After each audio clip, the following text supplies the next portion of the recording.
After spending one night in Grundy Lake Provincial Park, Chris and I arrived at Hartley Bay, a well-known marina, from where many canoeists and kayakers begin their escapades. It took us a while to unpack the car and load the canoe. There were plenty of motorboats moored at the dock. We wished our canoe had a motor because it was a very hot and humid day. Alas, we had to rely on our muscles and paddle in the scorching sun for about 90 minutes. We were glad there was no wind, as we had to cross the open waters of Wanapaitai Bay. The campsite we were hoping to stay on was on Boom Island. I had camped there in 2020. I still remember my first canoe trip in that area in 1995. We also departed from Hartley Bay and spent amazing 7 days on the French River, Georgian Bay, and even paddled to the Bustard Islands. I have done at least 20 canoe trips since then, and I'm looking forward to many more.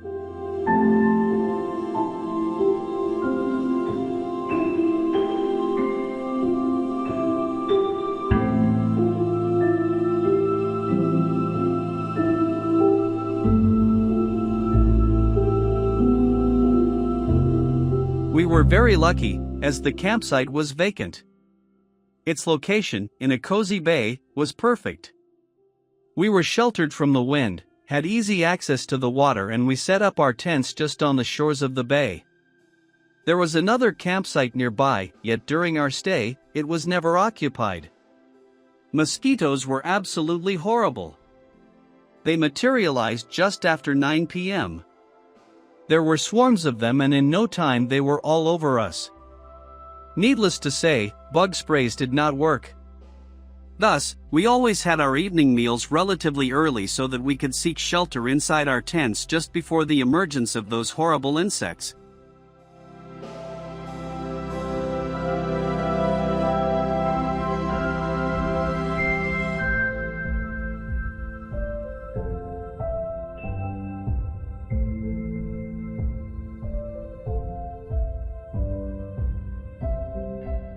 Three years ago we did our cooking over a campfire, and then would sit for several hours around the fire. Unfortunately, this summer was so hot that 3 weeks ago a fire ban had been imposed and we were unable to have any open fires. We had to do all the cooking over a propane stove. It was very disappointing. Yet even more disappointing was fishing. We hoped to catch at least enough fish for our daily meals. We did catch 3 fish in the first 2 or 3 days, and that was all. Even though we spent hours upon hours casting, we never caught even one tiny fish and did not see any fish jump out of the water. Yet we were in a good company. There were quite a few motorboats full of anglers coming to our bay. Most of them had top-of-the-line fishing equipment and most likely plenty of experience.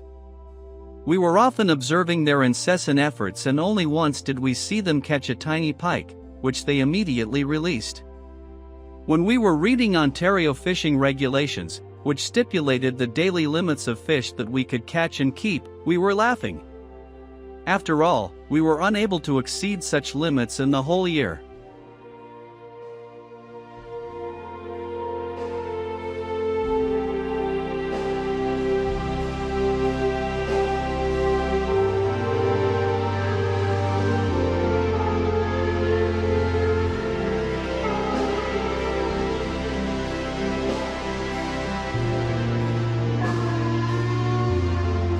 Because of the hot, humid, and sunny weather, we spent most of our time reading books, admiring the beautiful scenery that surrounded us, and moving our chairs everywhere in order to be in the shade.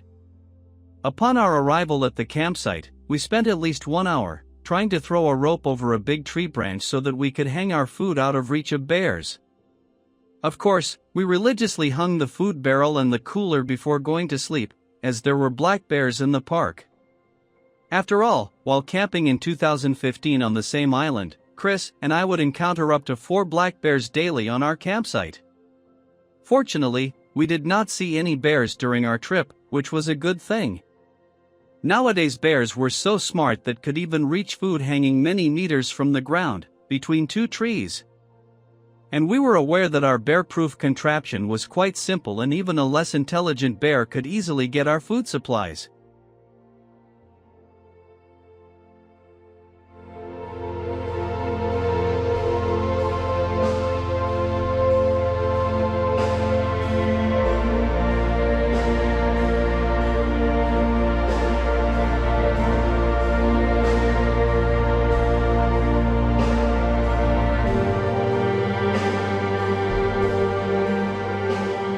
As we were relaxing on our campsite, on a flat rock above a few meters above the water level, we were mercilessly attacked by horse and deer flies. Bug spray was not very effective against them, yet we used another method. Namely, we attached sticky patches to our hats. The flies for some reason always tried to sit on top of our heads. Once they did, they stayed there forever. It was an excellent idea and eliminated at least 90% of the flies.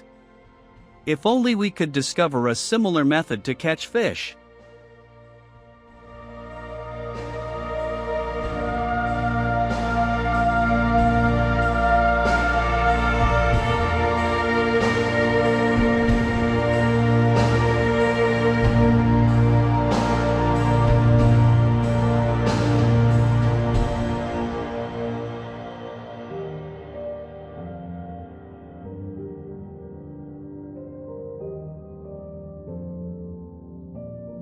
The campsite was very spacious. We could see that some campers had set up their tents on the rock where we were sitting, or even farther up in the forest, in the clearings. There was a path leading to a primitive toilet, called the Thunderbox. Yet it also led to something much more interesting. A beautiful, very picturesque beaver pond. It was totally created by beavers, and we could admire the very sturdy beaver dam, which was apparently maintained by those hard-working animals on a regular basis. Although we did not see any of them, we could hear some splashing at night. In 2020, Bulent and I dragged the canoe up to the beaver pond. Then we spent over 1 hour canoeing there. Indeed, it was beautiful, very peaceful and quiet, yet quite buggy. During our stay, one night there was a very violent thunderstorm. There was hardly any time between the lightning flashes and the thunders, as we were helplessly lying in our tents, hoping that they would not be struck by lightning. Besides, it was pouring cats and dogs.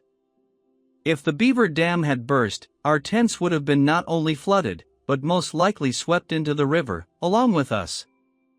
So, kudos to the beavers for doing such a wonderful engineering job.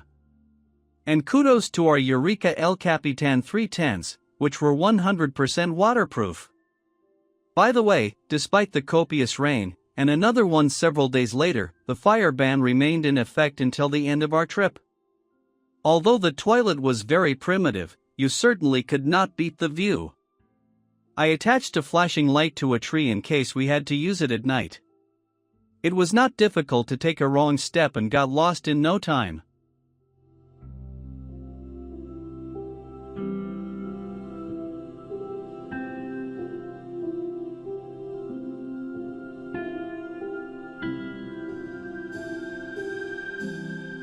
Eventually we gave up any hope of catching anything.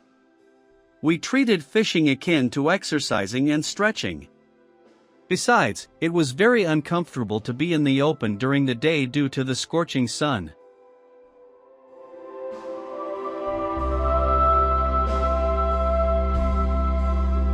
One morning I woke up and immediately smelled something burning. When I looked outside, there was plenty of smoke everywhere. The cottage on an island across from us became invisible.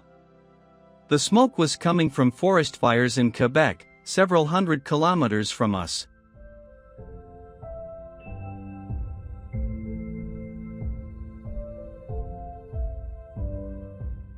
Gulls were always ready to finish our leftovers.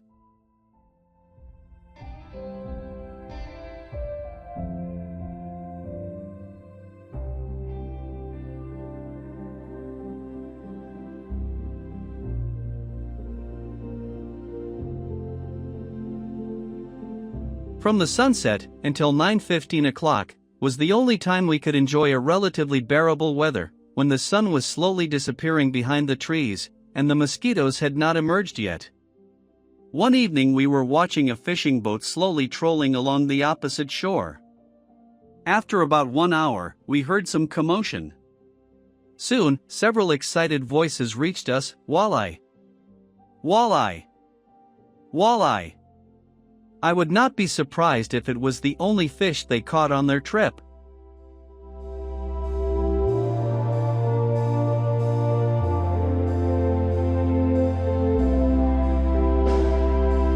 Finally, we were heading to Hartley Bay Marina. After spending one night in Grundy Lake Provincial Park, we drove home. Unfortunately, it was far from the perfect trip we had envisioned.